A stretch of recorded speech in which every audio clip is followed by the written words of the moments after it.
Here with head coach Chris Robertson. Coach, successful year last year, 7-4, first time to a bowl game since '92. What was your approach this offseason building for this year? We used last year, I think, to help catapult us into the offseason, to motivate the guys in the weight room to prepare themselves for this year. Recruiting, it helped us tremendously. We have our biggest incoming class ever with 59 freshmen in camp. Once August 10th hits and preseason is upon us, we don't spend a lot of time we were a good team last year and whatnot. I found that every year it's a new team. There's a different dynamic to it. You have guys graduate from the program. You have different starters at some, critical positions. And so this is a different team for us. So we're finding our identity right now. I know that we're going to be a good football team. We're working hard to be a great football team. And the guys are working extremely hard and not thinking about what happened last year. We don't want that type of contentment with things, and they're just focused on just grinding out every single day in camp. You mentioned not focusing too much on last year. It's an interesting point. Your lineman, Chad De La Porta, who's been on the right side of the offensive line, mentioned that. He said that they've come in bigger, hungrier in camp. When you hear that as a coach, how does that make you feel? Yeah, so, I always tell the guys I equate the first day of camp to Christmas Day. It's like you're opening presents, you're a little kid, and, you want to open a bunch of Xboxes. You don't want to open a bunch of socks and ties. And, unfortunately, our guys, they look good this year, and it felt like Christmas Day to see them in the weight room testing, to see them out on the field testing. And I know that those guys have paid the price. They've worked hard. I'm not just saying that.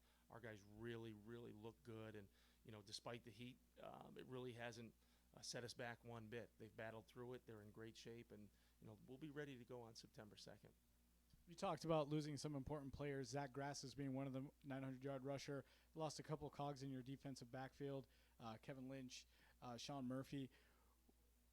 What do you guys have in line to replace that? Are you guys focusing on that, or just focusing on the team in general and getting better with what you have? Sure. So going into last spring, obviously after graduation of some guys, you've got to work those guys in the spring. And we had a few positional changes. We've moved Jay Lamb back from linebacker to safety, where he actually played a little bit as a freshman a few years ago.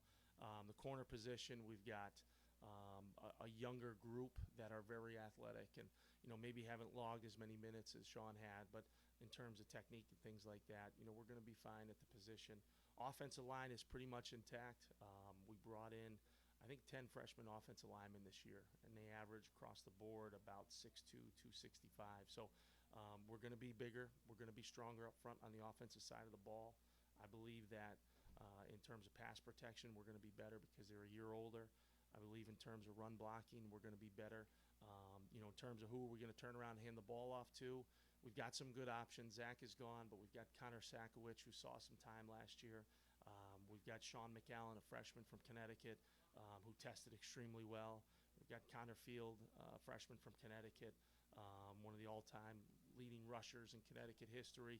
We've got Lane Zembeck, a sophomore, who's 205 pounds and strong and fast. So we have a lot of guys that have the ability to do it, and now it's our job in camp to kind of sort through that and evaluate those guys to see who can, give us the best chance of winning.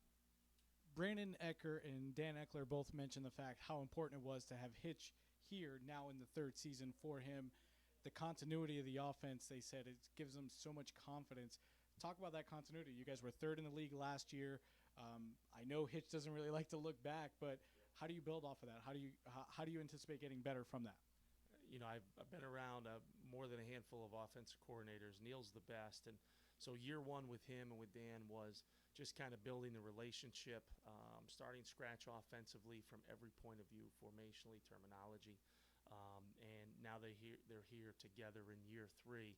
And the relationship that Hitch has with Danny and the other guys that are juniors and seniors in the program, this is his third year with that group. You'll see it this year. You'll see it on the field. You'll see that continuity. You'll see that level of execution. Minimizing errors is something that's critical for us too. So you'll see those things. And I think those people being together now, going into their third year, I've already seen it in practices, 1 through 4. So it's going to be exciting to watch this year. Coach, thank you very much. Good luck the rest of the year.